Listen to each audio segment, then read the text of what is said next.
So welcome to this segment as I guide you through the GCE 2024 Science Paper 1. We are going to go through section B, then I'll guide you later on through section A as well. So let's start with the first one there. It says, answer all questions in this section. Write your answers in the spaces provided in this question paper. So that's what you need to do. So B1 says figure B1.1 shows an instrument used to measure a physical quantity. Of course, the physical quantity that this instrument measures is what we call length. So when they ask you what physical quantity does it measure, you just say length. Then it says what is the reading shown on the device. Of course, we can actually label this part. This is representing the ratchet, and that is representing what we call as being the spindle. And this other part they have not labeled is called the anvil. So now we want to first of all get the reading. So how do we get the reading? Well, the reading in this case, I simply say the reading is equal to the main scale reading.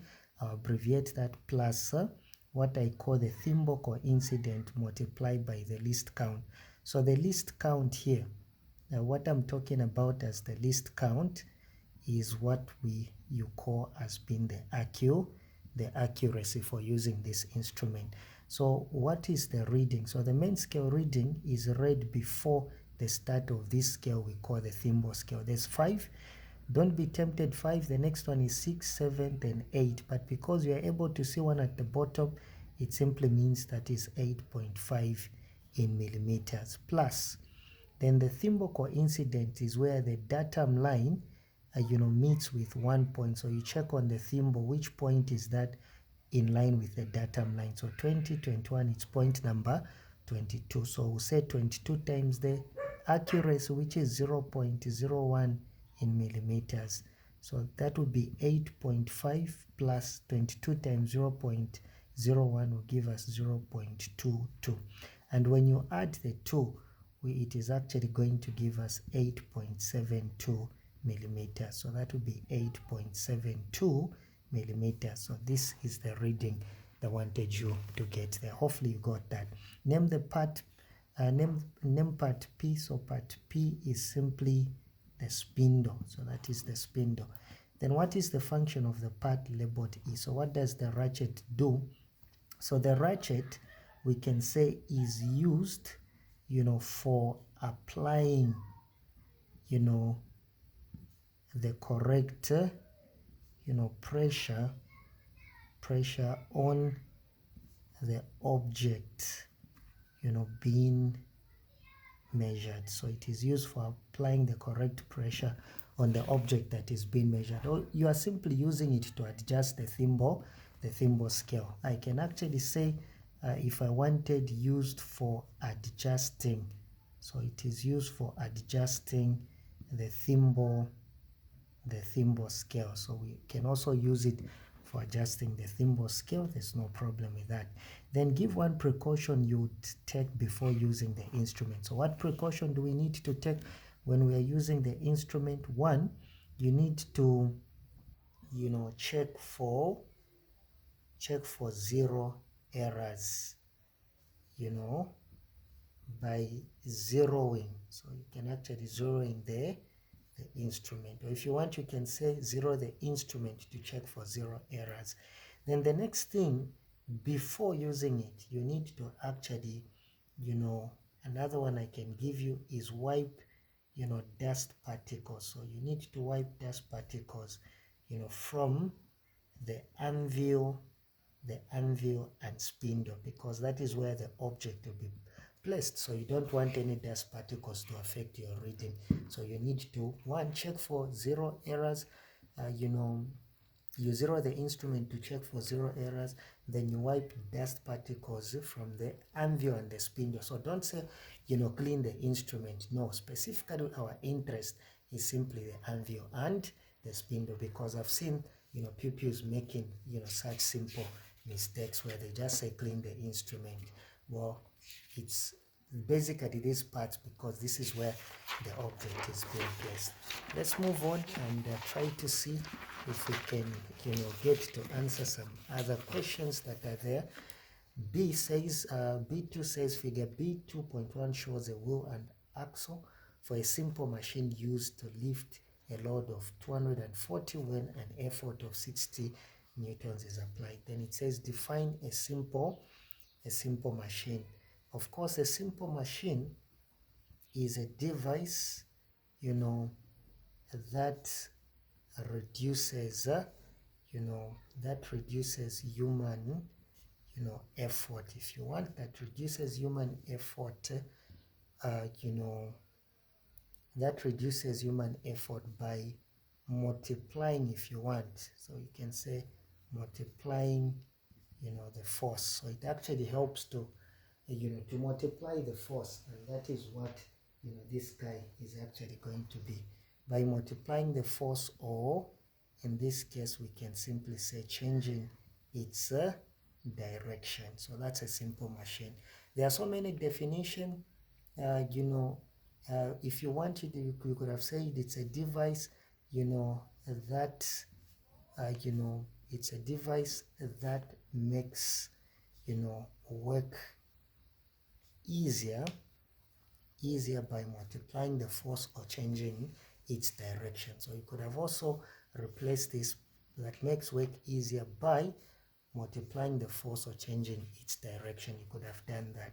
It says calculate the mechanical advantage of the wheel and axle shown. So mechanical advantage, in this case, remember, MA is simply the load divided by the effort. So if you look at the load they have given us is a 240 newtons divided by the effort, which is simply 60 newtons. When you divide that, that is simply going to give us 4. Remember, the newton will cancel, so it is a ratio, and therefore it does not have any units.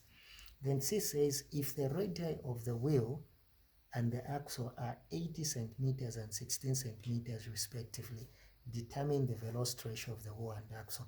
So for you to determine the velocity ratio, it is simply of the wheel and axle, radius of the wheel, in this case represented by capital R, divided by, the radius of, the axle, represented by that. So that's the velocity ratio.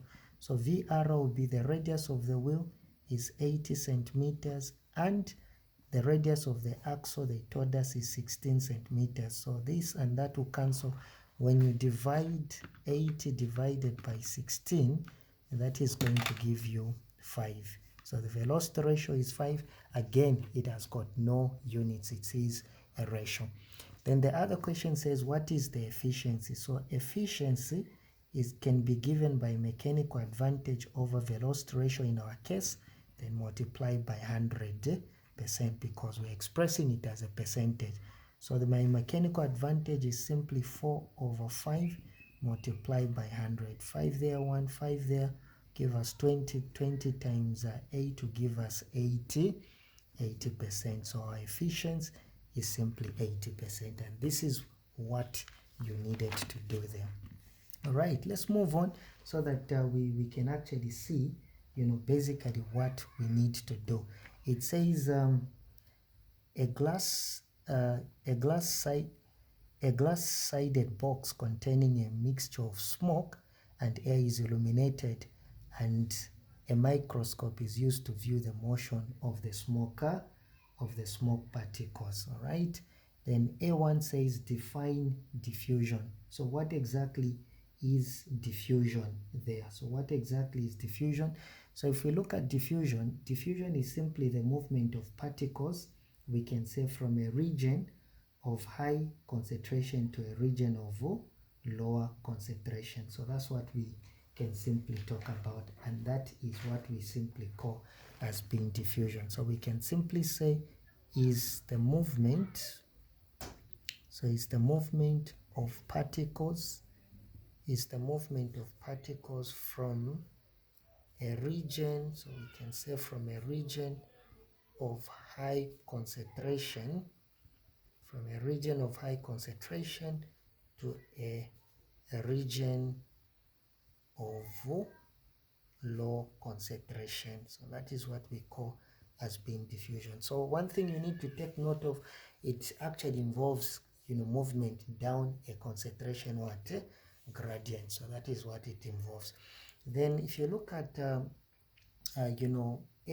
Roman 2, it says state 2 factors that increase the rate of diffusion. What will increase the rate of diffusion? So one, we can simply talk about steeper concentration gradient. So if you have a steeper concentration gradient, we mean it's like you have a hill and you make your hill too high, then you are creating a concentration gradient. So steeper concentration gradient will actually increase the rate of diffusion. Then the other thing that we can simply talk about is simply a high temperature. So the higher the temperature, it means that the particles will be given more kinetic energy, and hence these particles will be able to move. So that's why we are talking about high temperature. Right, hopefully you're still with me. B says state 2 differences between boiling and evaporation. So boiling, there are so many differences that we can talk about. For example, when I talk about, boiling, produces bubbles. So it actually produces bubbles, while, evaporation, so I can simply evaporation, does not form, or if you want, you can say does not produce, bubbles. The other thing that I can simply talk about is that, boiling occurs at a fixed temperature, called, boiling point, while, evaporation, so we can simply say evaporation occurs, at any temperature. There are so many, like I said, that you could have actually talked about. When another one, I could have said boiling, is a fast, process, while, evaporation is, slow. So when boiling reaches, it is very fast as compared to evaporation. There are so many that you could have actually talked about the differences existing between the two. Let's look at B4. It says, figure B4.1 shows the displacement time graph for waves generated on a string. So you can see this is a displacement distance graph. So define wavelength of a wave. There are so many definitions again. Wavelength is, if you want, you can say is the minimum distance at which, a wave repeats itself. The minimum distance at which the wave repeats itself, or we can simply say, the distance, we can say that, wavelength is the distance between two successive, crests or trough, two successive crest or trough in the same phase. So you could have also defined it that way. There's no problem from here. So just by looking, wavelength can also be just, one complete oscillation. So the distance of one complete oscillation in this case. So for this wave, the wavelength there is actually 10, centimeters. That's the wavelength there. And remember, this distance here is representing what we call as being the amplitude. So from here to there, the maximum displacement is the amplitude. Now I want you to notice what the question says. State the wavelength of the waves. In fact, that's what the question is asking us. So the wavelength is simply, 10, centimeters. That's what we mean. So it is actually 10 centimeters. Or if you want, divide this by 100, it is 0.1 meters if you wanted to give it that way. Then what is the amplitude of the wave? Like I told you, from here to there, that is the amplitude again, which is 10 centimeters. So you didn't need to start calculating such. So the amplitude again is 10 centimeters, or if you want 0.1 meters if you have converted it to meters. Then it says if the waves travel along the string at 0.5 meters per second, calculate the period of the wave in figure 4b.4. So now they are telling us that if it travels along at that speed, so they've given us the speed of 0.5 meters per second, calculate the what? Calculate the period. So how do we calculate the period? And that question was 3 marks. Very simple. You go to your wave equation, speed is equal to frequency times wavelength. You need first of all to find the frequency. Frequency is equal to speed divided by the wavelength. So the speed is simply 0.5 meters per second. The wavelength here cannot be in centimeters because that's meters. So I'll get 0.1 meters, so that the meter and the meter will cancel. So when we substitute it there, it is going to be 0.5 divided by 0.1, and that is going to give me 5 Hz or per second. Now that's not the answer. The question says find the period, so we can apply the formula. Period is equal to 1 divided by frequency. So 1 divided by 5. If you want 1 divided by 5 will give us 0.2 seconds. So 0.2 seconds, or 1 over 5, is actually the period, and that's what they wanted you to find. Hopefully we are together. Please, you can actually watch out, in my next video as I do, 5, or they will finish up this section. Thank you so much for